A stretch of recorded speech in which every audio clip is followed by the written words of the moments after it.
회동을 치는 것 같은데요. 일단 친한계가 모이기 시작했습니다. 몇 명 모였다고요?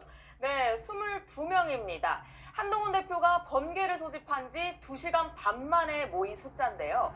한 대표 측은 국회 일정 때문에 못 온 사람들까지 더하면 30명은 좋게 넘었을 거라며 모인 숫자에 아주 만족하는 분위기입니다. 최소 50명까지 늘리겠다고도 하고 있습니다. 한 대표 오늘 부산에서도요, 의원 1명 포섭 성공했다고 합니다.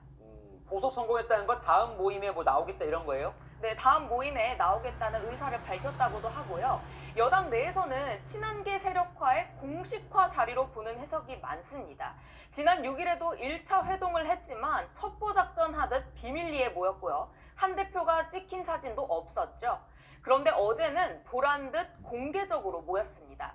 친한계 인사들 그동안 주말에 모이거나 등산 등 비공개 회동을 갖긴 했거든요. 그런데 이렇게 카메라 앞에서 모인 건 처음입니다. 자, 세력화 공식화다. 왜 하는 거예요? 네, 만남 시점이 중요한데요. 한 대표가 윤 대통령과 만난 다음 날이죠.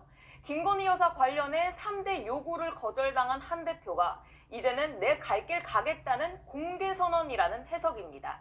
친한계 의원은요, 시국이 시국인지라 더 자주 뭉치기로 했다며 다음 달에는 더 자주 보기로 했다고 합니다. 그런데 어제 참석자 중 눈에 띄는 인사가 있었는데요. 바로 안상훈 의원입니다. 자, 안상훈 의원은 비례대표인데 대통령실에서 사회 수석을 했었어요. 그럼 친한계로 간 거예요?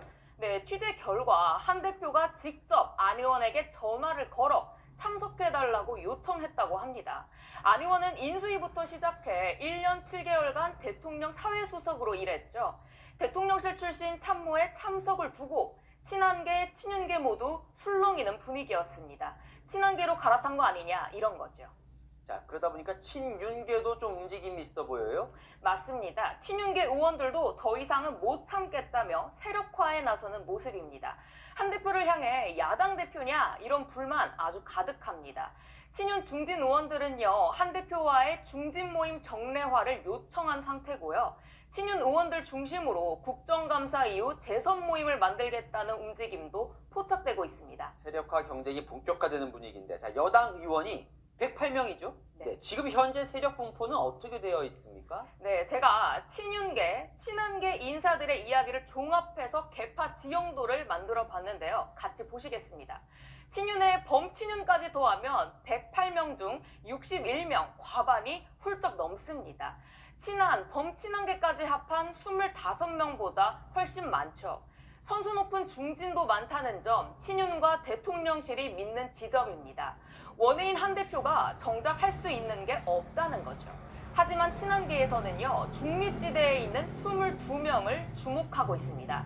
시간이 지나면 미래 권력을 따라올 거고, 여론에 부응하다 보면 자연스럽게 세가 확장될 수 있다는 거죠. 자, 윤석열 대통령 오늘 마침 홍준표 대구시장을 만났어요. 네, 홍 시장은요, 지역 현안 때문에 만났다고 했지만요, 한 대표의 가장 날선 비판을 해왔던 만큼 많은 해석이 나올 수 있겠죠. 지자체장은 윤 대통령의 든든한 우군이기도 합니다. 김태흠 충남지사도 지난 탄핵 때와 유사해 밤잠 못 자겠다며 한 대표를 비판했습니다. 자, 아주 여건이 회담 이후에 요동을 치는데 앞으로 어떻게 되는 겁니까? 네, 결국 친윤, 친한의 충돌의 분수령은요, 김여사 특검법입니다. 친한계가 마음만 먹으면 김여사 특검법이 통과될 수 있는 아슬아슬한 상황입니다.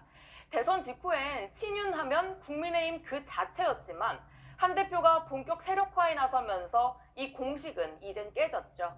중립 성향의 한 중진 의원은요, 이대로 가면 다 망한다며 이재명 대표의 정권 빼앗기고 싶냐고 우려했습니다. 빈손 회동 이후 여권이 내용으로 접어들 수 있는 위기 상황인 건 분명해 보입니다. 네, 잘 들었습니다. 한은 기자, 홍지은 기자였습니다.